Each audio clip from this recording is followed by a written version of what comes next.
Do you know that there is a publishing company that wants to make life easier for you as a writer? This publishing company is called World Inkers Printing and Publishing. We publish in all different languages, and we're looking for writers of all genres, all formats. We're looking for scholars, ghostwriters, playwrights, poets, short fiction, novelists, you name it. We're looking for anybody who is interested in writing and the craft of writing to be in touch with us. You can reach us at info.worldinkers@gmail.com. With World Inkers Printing and Publishing, you do not require a lot of money to publish with us. Contact us today at info.worldinkers@gmail.com. Become a winner with other authors at World Inkers Printing and Publishing. Give us a shot. We will surely finish you.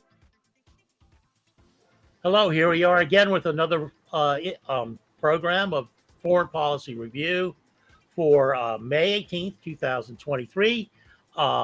I'm your host, CARLO Parcelli, and my two co-hosts are Ben Toth from Hungary and Billy Bob from the left coast.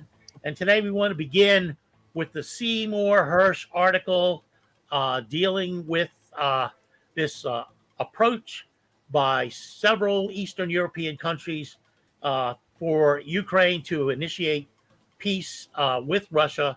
And I'm going to kick it right over to Ben and let him give us some of the details. And we'll start right there. First, I'm going to say hello, Shaniqua, one of our regulars. It's great to have you here from the beginning. Yes. I'm just going to set the mood basically for the Sy Hersh story, because it came after a week of, I think, extraordinary events around the world, which all connect to Ukraine. Basically, a week ago, and we discussed the attack on the Kremlin, which failed to even dent the flag. Right that day, Zelensky was in Helsinki, Finland. And since then, he's toured all of Europe. He hasn't gone home. And back at home, we can talk about that next. In the midst of this story coming out, he went to first to Rome to meet Meloni, then the president, then the Pope wearing a sword trizub, which is the OUN's official symbol. Very big smiles and all that. Next stop was Germany, where Olaf Scholz stands there for 20 seconds while the car runs in. He was just out in front like a good little soldier. Met with that guy, and then he was somewhere in Britain, I don't think London, absolutely hugging Rishi Sunak, the new Indian UK Prime Minister. Before I'm still not sure he's at home. I don't have the latest information, but while that tour was going on, there were immense attacks on basically troop buildups and military hardware in Ukraine. This has been going on for 3 or 4 nights in a row, even though Russia's ran out of missiles and ammunition like a year ago now, or something like that. But suddenly they send these massive volleys into the place, right? So it looks very, very bad, even the optics of it. And in the midst of this, we get this story. I think we can get back to the military strikes in a bit, because we usually don't talk about these. We don't do this map analysis, little movements. It's one thing, but we like the big picture. This Sy Hersh story just came out, and apparently there are 4 countries who are in secret trying to achieve some sort of a sit-down, some sort of a peace between Russia and Ukraine, trying to talk to Zelensky to calm down. We'll even give you money, apparently, that's in the story. And what surprised me, being in Hungary, is, of course, my country is on the list. We have been advocating for peace for 1.5 years, consistently. Even though we haven't been exactly on one side or the other, trying to hedge, like Erdogan, who just got in the first. Anyway, don't distract. We're on that list. And the other 4 countries are the 3 Baltic midgets, Latvia, Estonia, and Lithuania, and Poland, who have been extremely warlike. Go beat Russia, we'll send you everything, go beat Russia for exactly that time, 1.5 years. And for me, it was first unfathomable. I had some time to think, but I'd like to give this over to you guys. What do you think about? Is this palatable? Is this a real thing? I mean, Sy Hersh obviously has contacts, high up people, but it shocked me. That was my first response. Do you have a comment, Billy Bob? I mean, I wasn't aware of it. I didn't read the Sy Hersh article until this morning, really. My first thought is to not trust Poland, not trust the Baltics, because anything that they're involved in, isn't for the good of humanity. But maybe out of necessity, they're realizing, hey, it's in our best interest to cut a deal now before, you know, things go even worse for us. I mean, and that's totally possible. You know, alternatively, maybe they're just waiting for, you know, wanting to kind of, you know, put a stop to the actual battle in Ukraine that, you know, that isn't going well for Ukraine, and then, you know, slowly, you know, doing some kind of a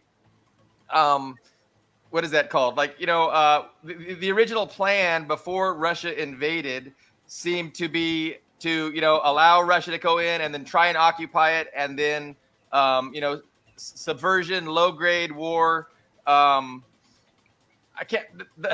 That could be it. Yeah, like urban resistance, like partisan warfare. Yeah. Yeah. That. Thank you. Partisan warfare. So that kind of thing, just to, you know, bleed Russia for over many years. And so maybe that's, you know, what they're thinking is going to be the best option. But yeah, thank you for reminding me of that word, partisan warfare, Ben. Yeah. Cool. Yeah, I mean, maybe taking the conflict underground, that's the military aspect to it, because we'll talk about later, it doesn't look good for Ukraine, but there's also the economic and I think the refugee angle that Carlo has looked into. Yeah. Oh, right. The immigrant angle. I want to add two things about the Zelensky deal. They said he could also keep his multi-million-dollar villa in Italy, and he can keep all the money he's already embezzled, all of his offshore bank accounts. It was a sweet deal.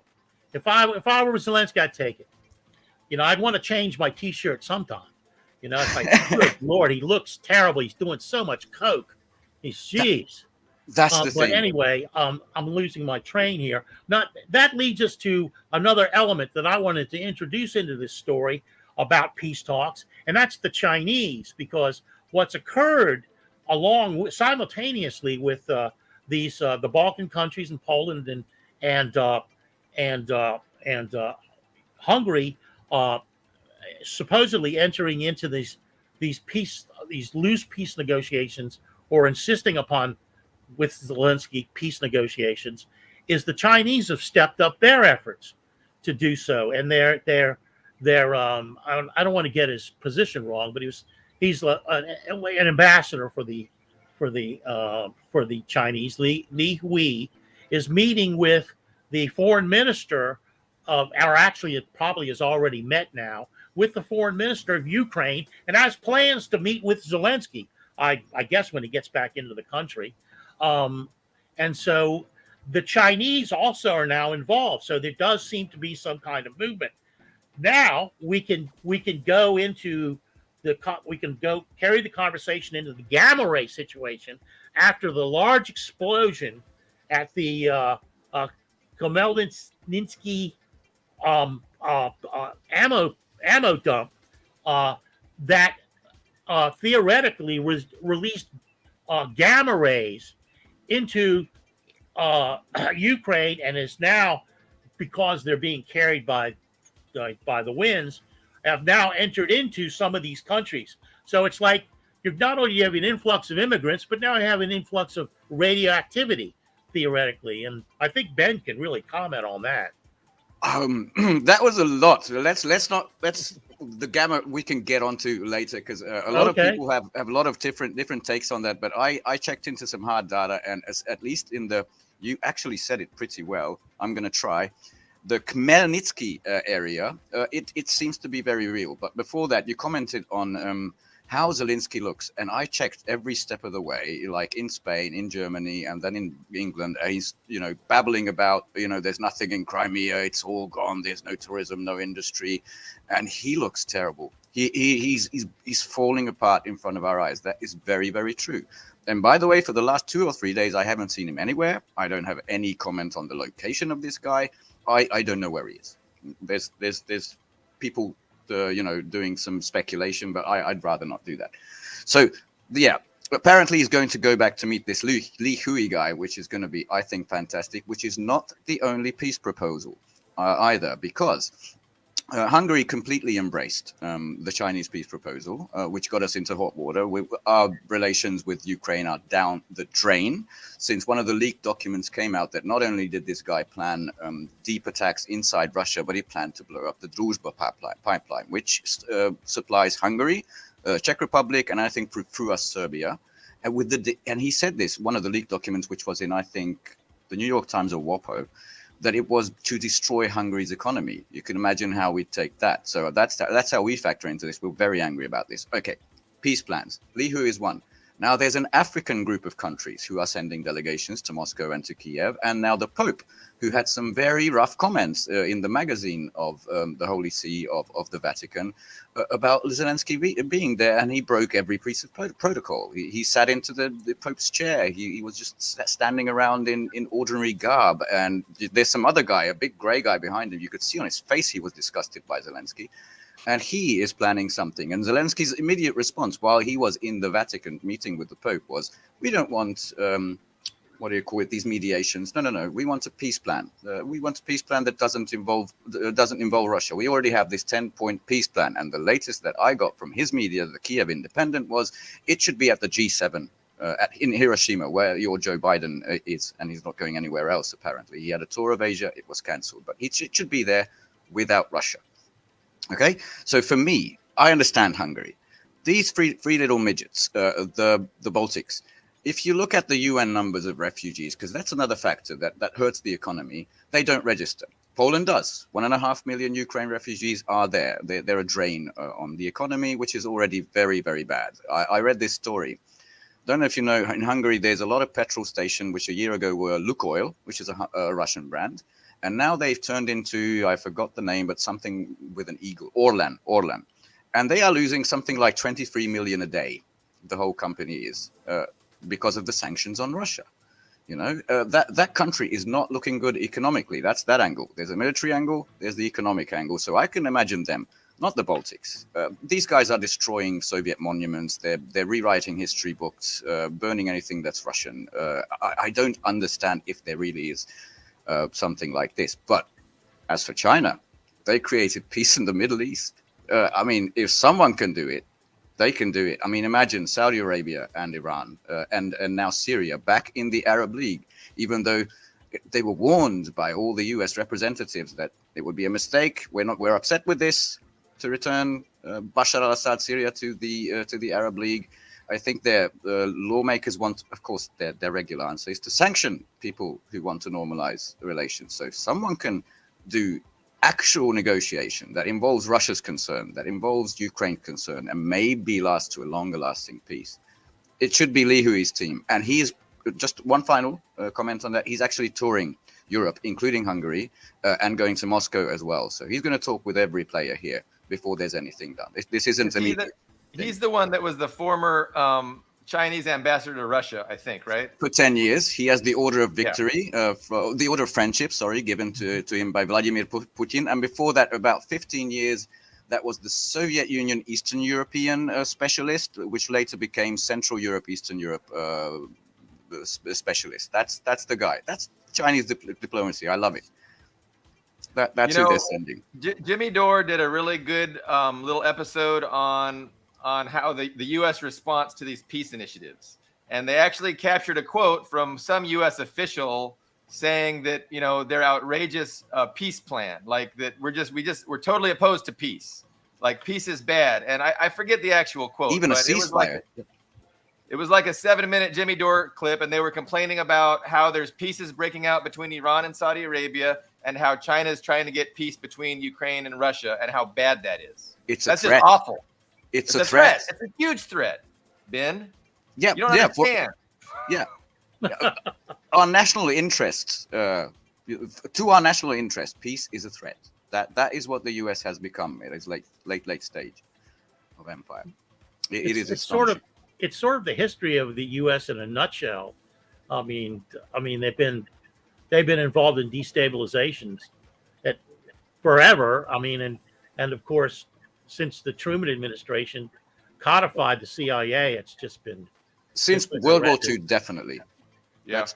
You know, every time I see, and I don't want to get too far off track here, but every time I see a picture of the Dalai Lama, you know, and some praise for him, I just put CIA underneath it. It's just absurd.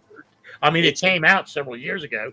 He was receiving $130,000 a week from the CIA for at least 10 years. My God, give me that kind of money and I'll flip too.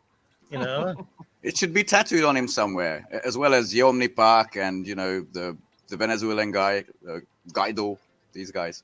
Yeah. So anyway, we maybe we could link this. I don't know if I'm getting ahead of the game here, but link this up with the supposed shooting down of the supersonic missiles coming out of Russia by the Ukrainians. They shot down 18 out of 18. Perfect score. But before we move there, I just want to make one last comment about China's legitimacy. I mean, China is the power that can do this. I mean, China can pull this off. If anybody can, it's China. And what they did between Iran and Saudi Arabia was amazing. And I think the world is very, very, optimistic about what China can offer. And I just think it's a great thing. But I wanted to just kind of hit that point home. But we can go back to the military aspects. No, I agree with you on that, because it's not just economic power. They haven't been very good propaganda power in the world. I think that's where they're a little weak. But diplomacy, they have a very well-trained diplomatic corps. I mean, Sergei Lavrov is the best in the world. That's my personal opinion, not a fact. But Wang Yi is a very strong second. And, to broker that deal between Iran and Saudi Arabia, that's not a week. We're talking, this has probably been going on for months to get to that stage. And you need a strong economy to be able to get people to listen to you. I mean, you need incentives, you need carrots, and you need sticks, but it's mostly carrots. It's like, hey, this is win, win, win. And China has the legitimacy because they can go in and rebuild Ukraine. I mean, they've built 400 cities from scratch of 1 million people or more in China over the last, 50 years. So, I mean, they can go into Ukraine and they can rebuild it better than anyone. And I mean, so it was they're the real builders, not just offers on paper or threats on paper. Because the Russian saying is, and I think China's coming around to this because they're still not picking up the phone, is the West is agreement incapable.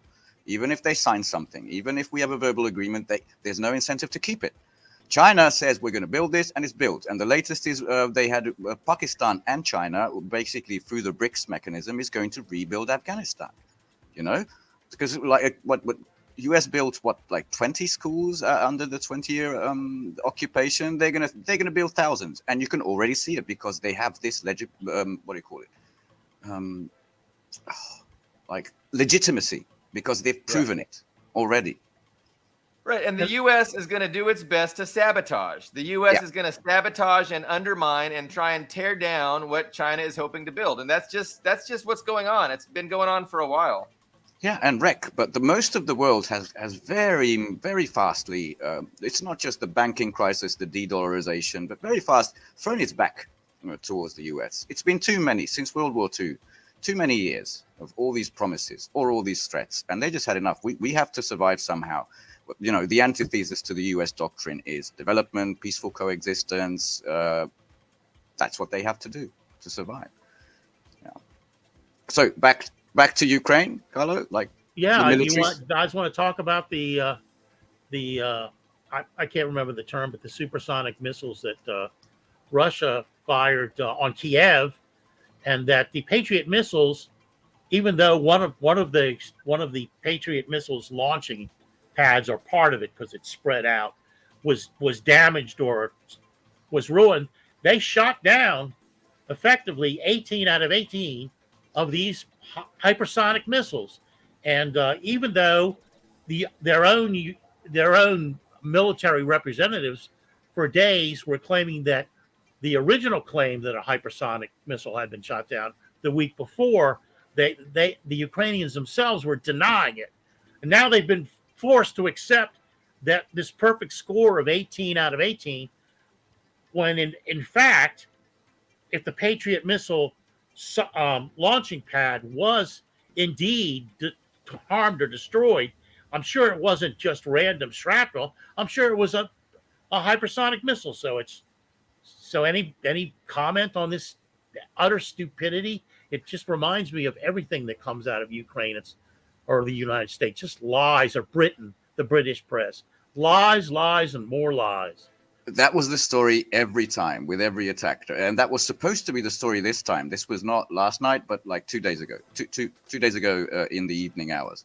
So they a lot of decoy missiles, and about I think 2 Kinjals were sent. Kinjal is the Russian word for dagger. These are the hypersonic missiles. Even the Pentagon says there is no viable defense. They have said this throughout the year. There's no way. Doug McGregor, Colonel McGregor, Ritter say the same. There's no way it can be intercepted by the Patriot. So they're supposed to say, okay, we shot 4 out of 4, and then Shoigu said, well, we only shot 2, but every time they shoot down to twice as many as we send. So there's that. But there was a video. There was a video, unfortunately. Let me just add. I'm sorry. One brief comment. No. We're chatting. They said that the Ukrainians themselves said they used 30 Patriot missiles to shoot down. I'm glad you brought up the decoys. Mostly decoys. 30. The United States can only produce 250 in a year. Of these motherfuckers, Patriot missiles in a year. So you talk about pissing away. That was an expensive night. That was a very expensive night. If 30 missiles were shot up, Patriot missiles that are very expensive, and most of them were being fired at decoys. And then after they exhausted their their ammunition, their I don't know what that's called, a clip. Is it called a clip? After they exhausted everything that was in the clip, then the ostensibly the hypersonic missile took out or at least damaged the Patriot battery. So it seemed like it was totally coordinated by Russia to do just that, to have them expend all of their ammunition and then hit it with the hypersonic missile. What are your takes, Ben? This was the one 2 nights ago, and I agree. But there's a couple of details we can definitely construe from this, and there's theories that I'll mention as well, which I'll state is not fact, but there's theories.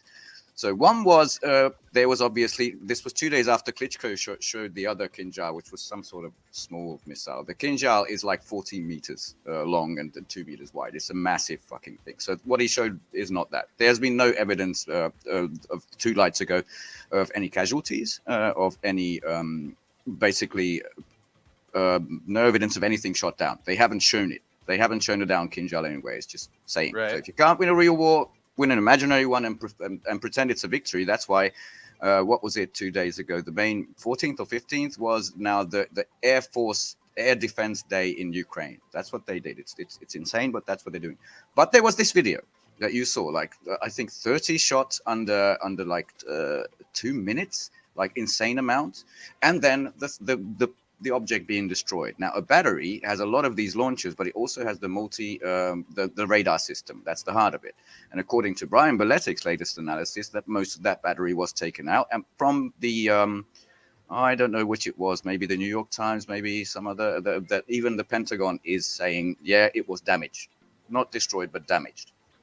Okay, fine. Yeah. But you have to stop using it until we assess the damage, which is going to be tough in Kiev right now. But from that, I can say it's much more than damage, and it's not really going to work again. And that, as you said, millions and millions of dollars just down the drain. It's just gone. So I wonder how Europeans, they pay for a little of this, and Americans especially feel about this, because if you combine this with the ammunition and weapon stockpiles that were in the previous days, all week this has been going on, even though Russia has no missiles, I think we're in billions of okay, that's maybe too much, but definitely hundreds of millions of dollars territory.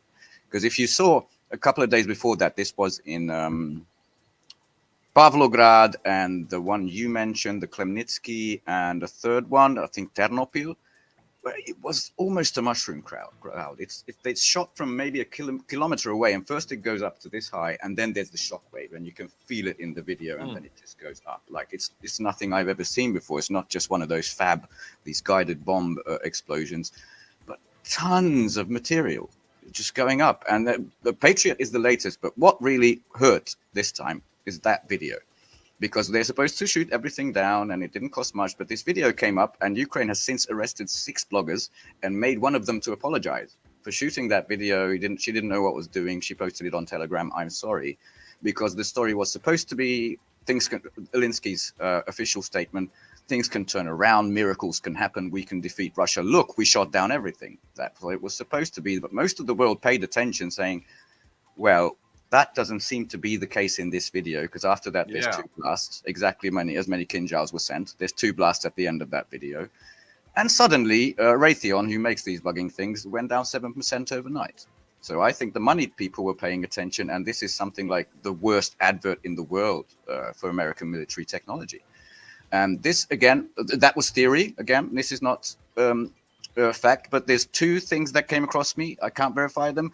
Turkish sources, I think Anadolu news agency said, had a meeting, a top-level meeting of NATO officials because of this destruction of Patriots. And the second one, this is obviously nothing but theory, is after they shot that first salvo, maybe 6 missiles, there's this theory that they emptied the device. Like you can see that everything speeds up afterwards because they knew it was going to strike, and they wanted to reduce the radius of the blast, not have that many explosives in the device.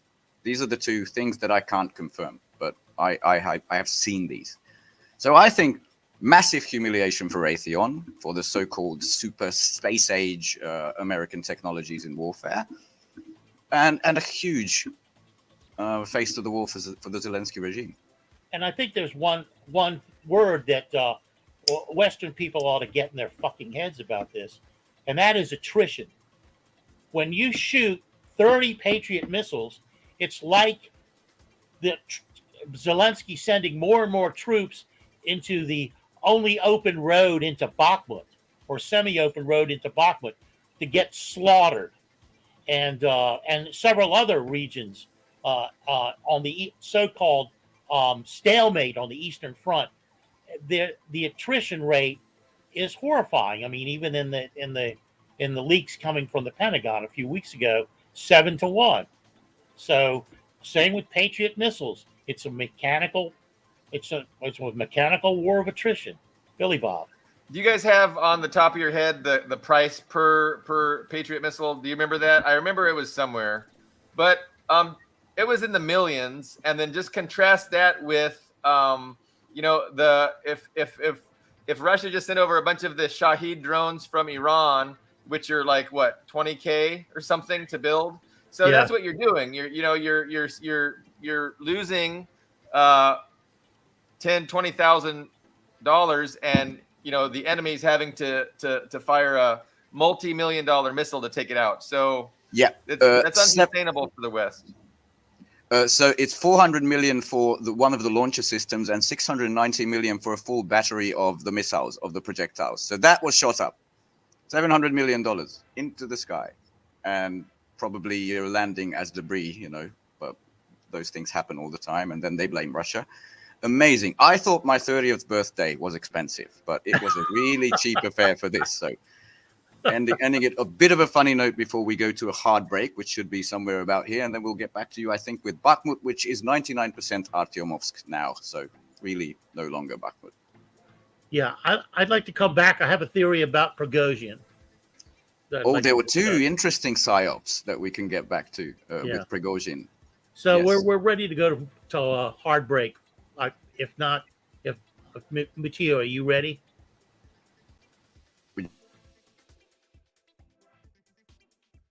Undoubtedly, Africa is the best tourism destination on Earth. The continent is blessed with the most conducive atmosphere. To feel and enjoy these blessings, join the most productive one-week tour of the continent organized by Daylight Africa every September 2nd to September 9th to see beyond the fallacies about Africa on the mainstream media. Contact us at daylightafrica@gmail.com or call 718-822-5555. Daylight Africa. Revolutionizing tourism industries in Africa.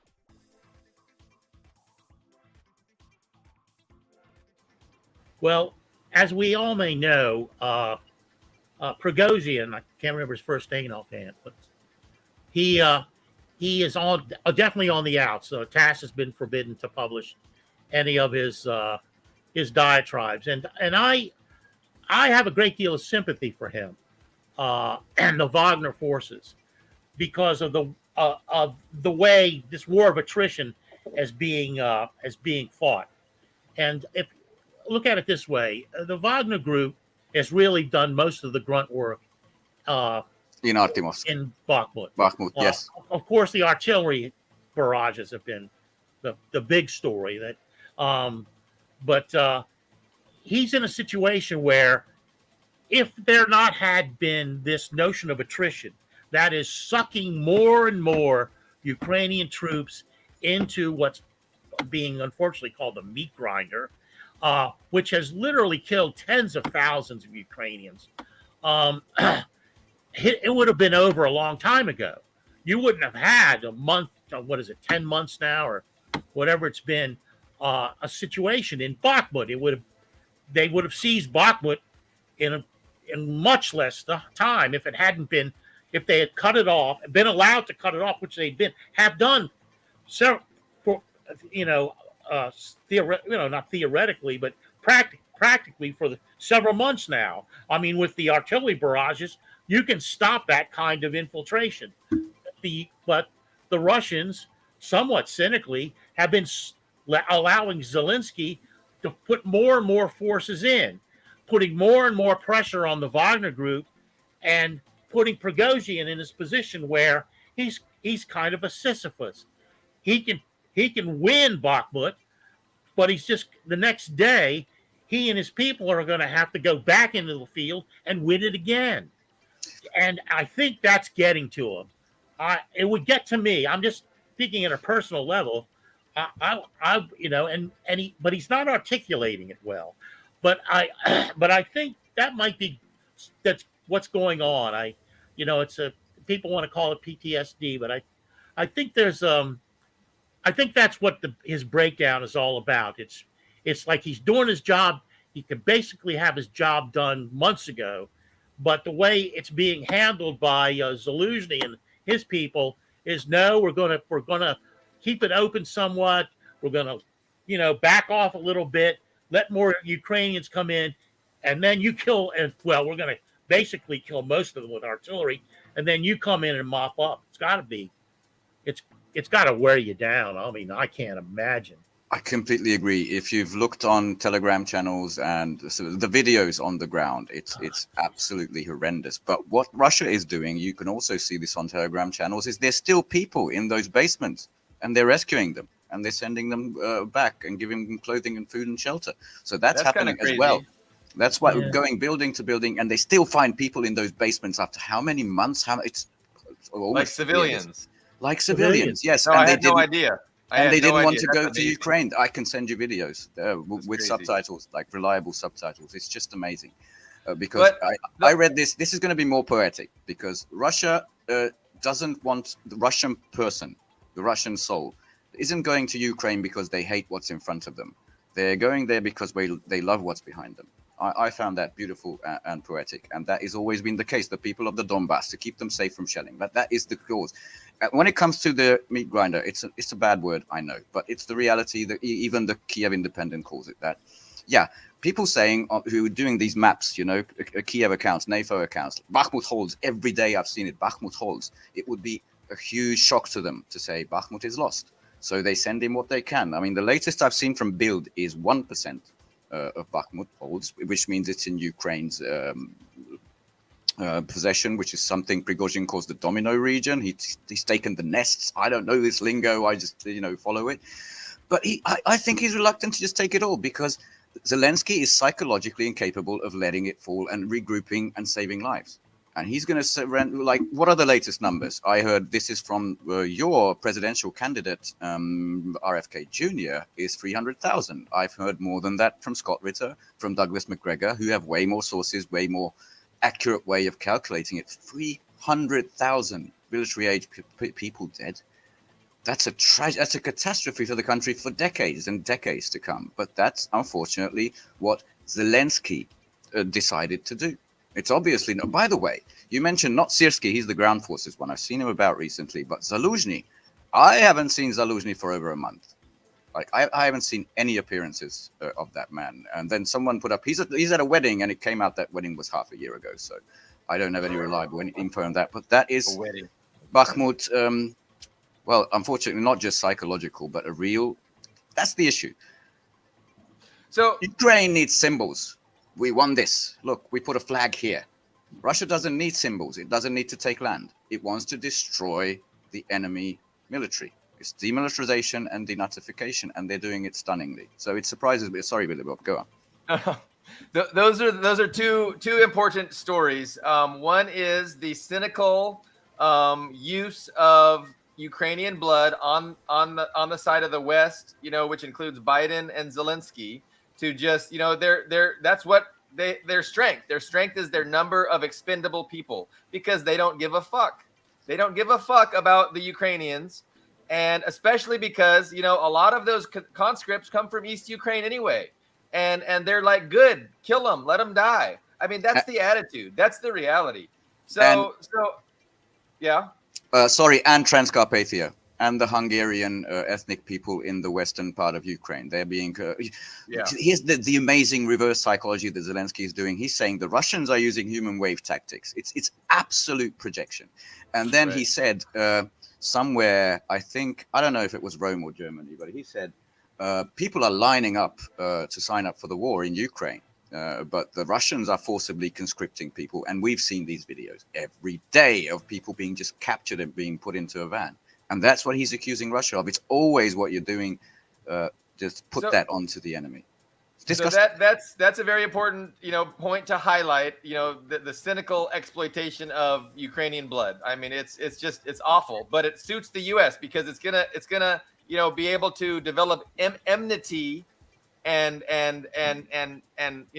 factions. Well, enmity is a better word for generations to come. It's gonna be something that the West can manipulate and use, in their geopolitical struggles going forward.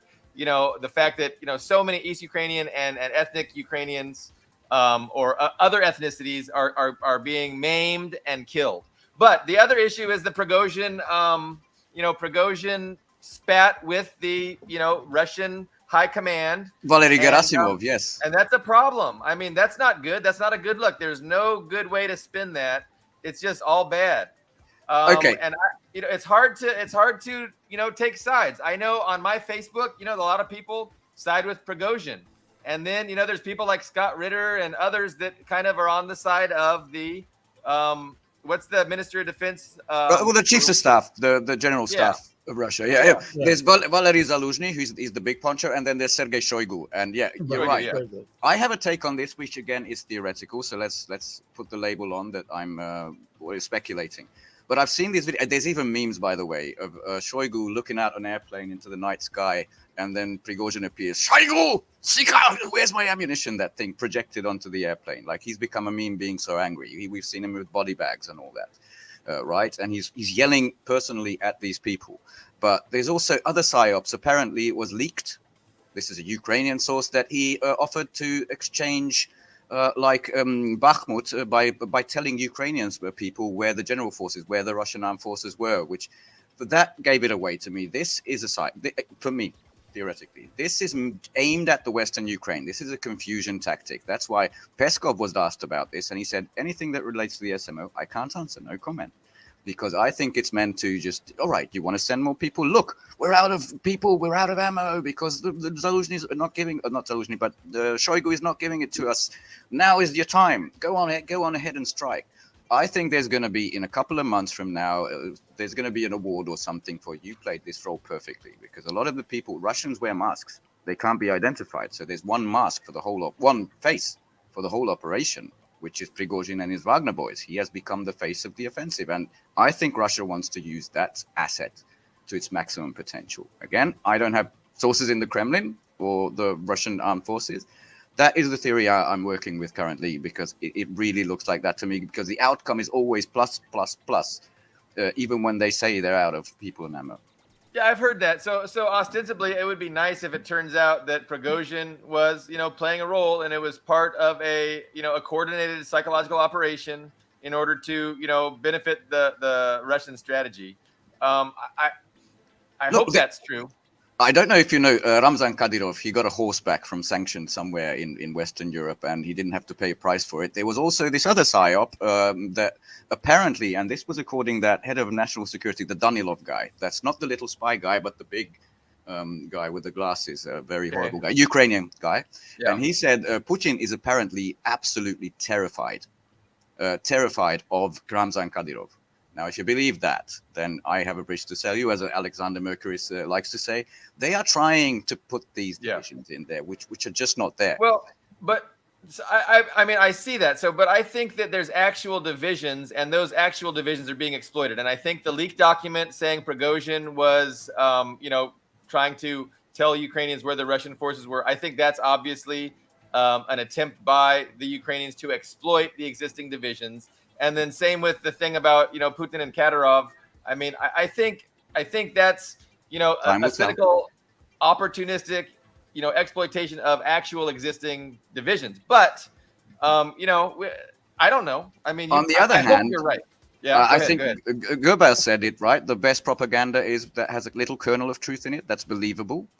So who knows? I don't think there's any real divisions because not Shoigu. Prigozhin is not the commander. He's the face. He's the camera guy. He went into the front lines and like a house next door got shelled and he was laughing on camera. This was a couple of days ago. It's amazing. He's the face.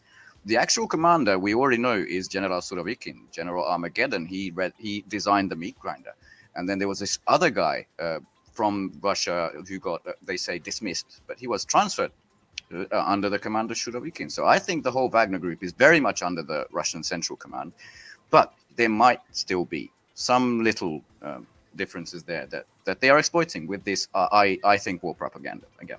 That's my take on it. I like our coverage of those two issues.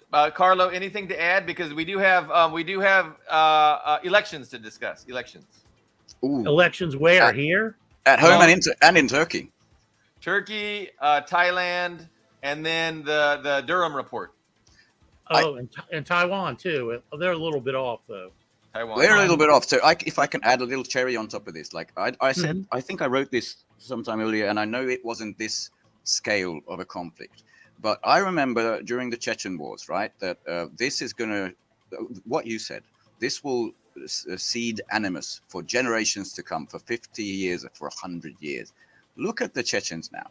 It's not that much later, and they are the fiercest fighters that Russia has. Completely loyal, like the most loyal soldiers and the best special forces. So that's when we say, Dan, that's a good point. Yeah, Ukraine is going to be forever in this animosity stage. Well, I'm really not that sure about it. A lot of this Bandera crap has to be purged because I saw like a little girl, I don't know, maybe 10 years old, a cute little, like, what do you want to be when you're going to grow up? A Ukrainian girl.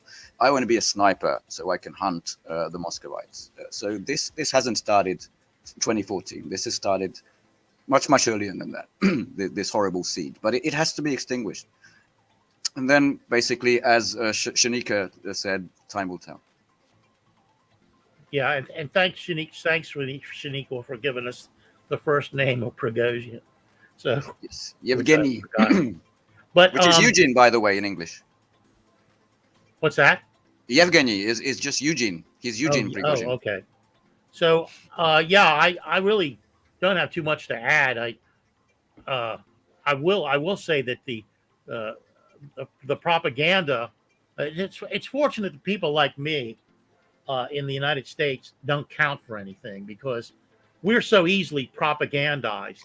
We're such fools. We're such ninnies. That to back up a little bit, to talk about, say, something as stupid as waves of Russians rushing in to be slaughtered. I mean, I literally have people writing me saying, yes, I understand that 80% of the Ukrainian casualties are from artillery. Yet the Russians are sending waves of forces in. And I go, use your fucking head. If 80% of the Ukrainians are dying from artillery, why the living shit would the Russians have to send in waves of people? I mean, what, to clear out the bodies? Is that what you're talking about? Yeah, maybe. That, we're just basic battlefield logic. That they're not all like us Americans, who are so easily propagandized and believe the most stupid things, which has double-edged sword. For one thing, we're used, yes, and we are idiots. We're a bunch of ninnies.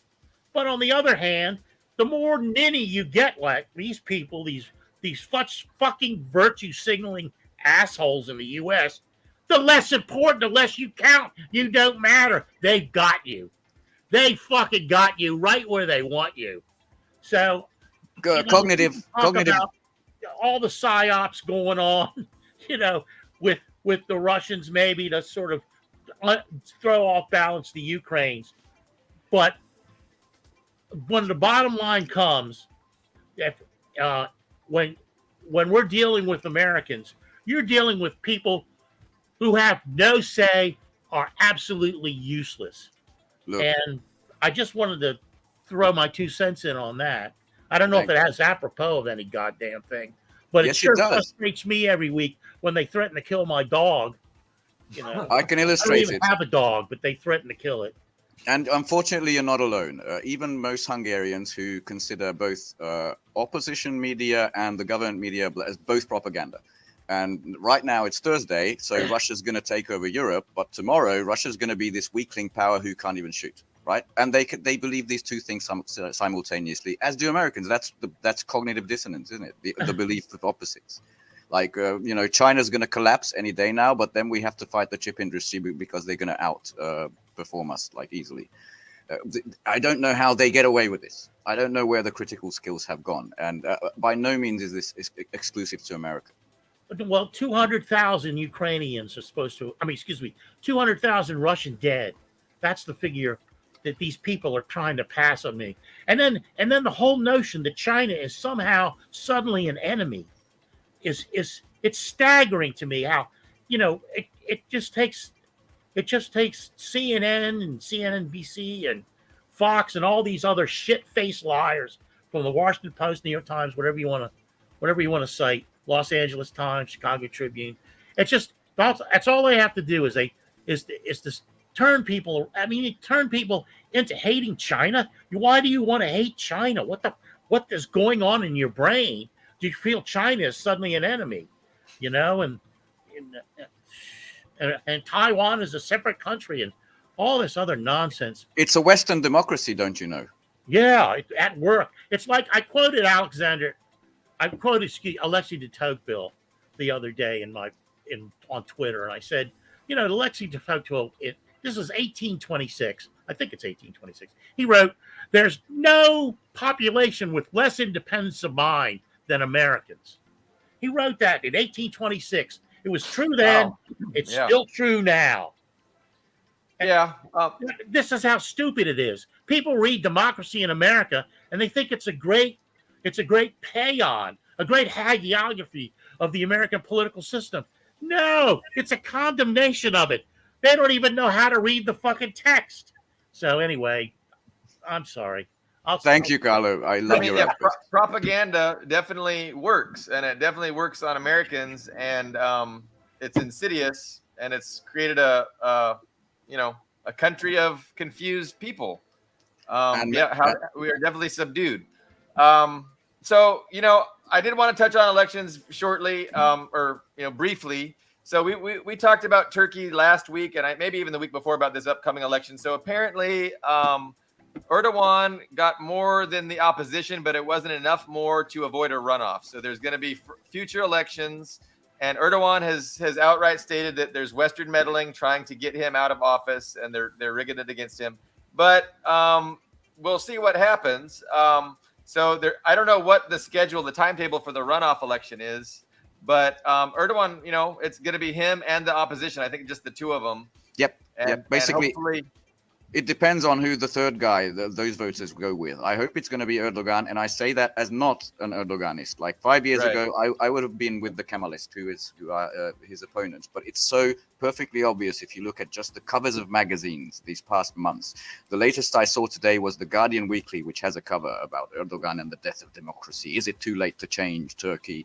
It's all been obviously against Erdogan. It's what they did last May in Hungary, put all the opposition parties into an umbrella and try to get the main guy out because he's the new sultan, he's anti-democratic, he's the new Putin, the dictator, all that. Yeah. So 49%, he got through. There is going to be a runoff, and it really depends on those who haven't decided. I wish him best of luck, as did Vladimir Putin. That's Turkey.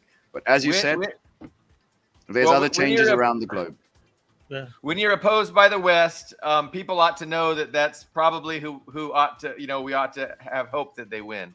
So yeah, Erdogan is no, I don't know.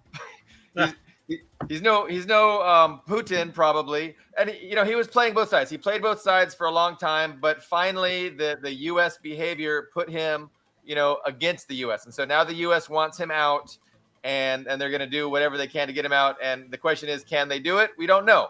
In Thailand, Brian Berletic lives in Thailand. He's a great analyst, and he mentions that their election, the opposition, the U.S.-backed opposition, the NED funded, USAID funded, CIA funded, State Department funded lackey won big, and that's bad. So Thailand has great relations with China.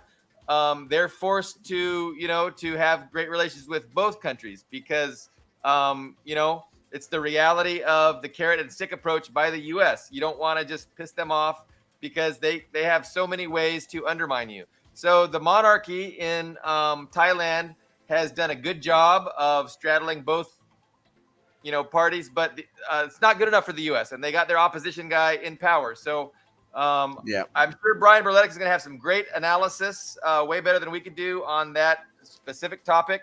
But it's not good news. It's definitely not good news for democracy, for the people of Thailand. It's not good news for China. It's not good news for humanity that this U.S. lackey has gotten in power in Thailand. They still won one last one, and of course neither of us can pronounce the game. The main benefactor of this party, who is Brian Berletic, can do it. The Tanaton Juan Grun Grun Klut, something I'm going to call him Grun Grun.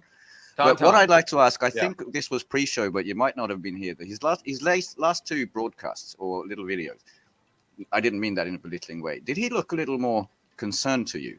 Because I think that's about that. Yeah. Yes. I don't think Billy Bob was here, but he looked way concerned to me. He's there, and this opposition. I haven't noticed that, but I'll look at it. And I mean, he's going to have something to say on it soon. He'll have a whole video on it pretty soon. But I don't know. I didn't notice any kind of change in his demeanor, but I didn't really pay that close attention. So I'll check it out. Yeah, the program of this party was undo all the advancements with China, get rid of the Belt and Road Initiative, and instead of high-speed rail from China, we should get Hyperloop, which doesn't exist for more than a kilometer test cycle or something like that. How could the people of Thailand vote for that? Like how? So I'm curious to see how legitimate of a vote that was.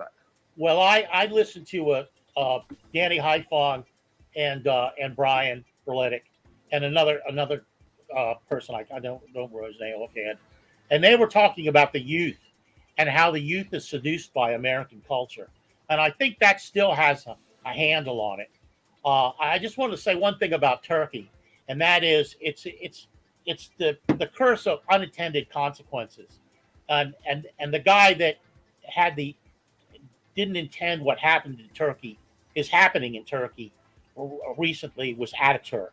And it goes way back to Ataturk and his secularization of Turkey, because they too are susceptible to a lot of American culture. And if you watch their movies, they're patterned after Hollywood. And in fact, it's ironic because my wife and we watched a Turkish movie last night, and it was a sentimental piece of fluff. But it was interesting to see how they'd taken the American idiom and they had translated into a Turkish context, and the whole world is like that. So you can't discount, like what they were saying about Thailand is the kids they take these kids and they tell them, look, you want to be cool like the stuff you see in the movies and the stuff you play on the video games. That's the U.S. that's cool. These other people, the Chinese, they're just boring pragmatists. You don't want that shit. You want the excitement of being stupid, like Americans. That's although you can't afford America's stupidity because you don't have 800 military bases around the world. You don't have transnational corporations based on Wall Street stealing all your natural resources. So basically, what we're going to do is we're going to use this culture to fuck you over, and you're too dumb and young to understand. Now, the only difference between that and America is Americans are neotenists. That is, their children from birth to death. They're little children because they're pampered little nitwits who really have not earned anything except by the bullet. And so that the people in these other countries are being fooled into absorbing this kind of Western culture, and it's huge, and it's actually something I know quite a bit about. Maybe we should. Ben, are you going to reference Andrei Volchek? No, I wanted to bring these three elections together in a nice little wrap based on what Carlo said. But you go ahead. I love really Volchek. quick. So Andrei Volchek wrote a real great essay about that phenomenon, and it was called like "We Sold Our Soul for Plastic Bags," something like that. And he wrote it to the protesters in Hong Kong, which fortunately was a failure. But before he died, it was one of the last ones he wrote before he died, and it was written on this exact topic about how the U.S. uses this culture, music and the movies to turn people against their own best interest. Go ahead, Ben. But when he said we sold our soul, he was talking about the fall of the Soviet Union for plastic bags and blue jeans, maybe. No, he was talking about his own personal experience in Czechoslovakia. In Czechoslovakia, so yes. He grew up in Czechoslovakia, son of was a Russian and a Chinese or something. Yes, he was Russian born and grew up in, I forgot the town, but the Czech place. Yeah.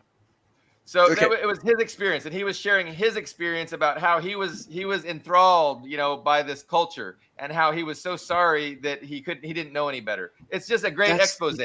Exactly. Some of the innocent people in 1956 Budapest, they wanted freedom, blue jeans, and Coca-Cola. Those were the big slogans that they wanted. Now I want to bring together these three massive elections. One is obviously Turkey, and I've read this Indian diplomat. I think it's either Mr. Badra Kumar, who I highly recommend. He does the Indian Punchline website. He's very experienced diplomat, and he's not a Sinophile. He's one of those Indians that loves China. And there's very few of those, very few. Or it was S.L. Kanthan, another one. Great analysis. He looked at the demographics of the Turkish elections, and it was basically mirrored, I think, in the Taiwan I looked over, and also in Hungary. The opposition umbrella, their major votes were first-time voters, the youth, basically mid to high-level administration, these NGO, the PMC people, academics, and the rural rich. Not rural, so the urban rich.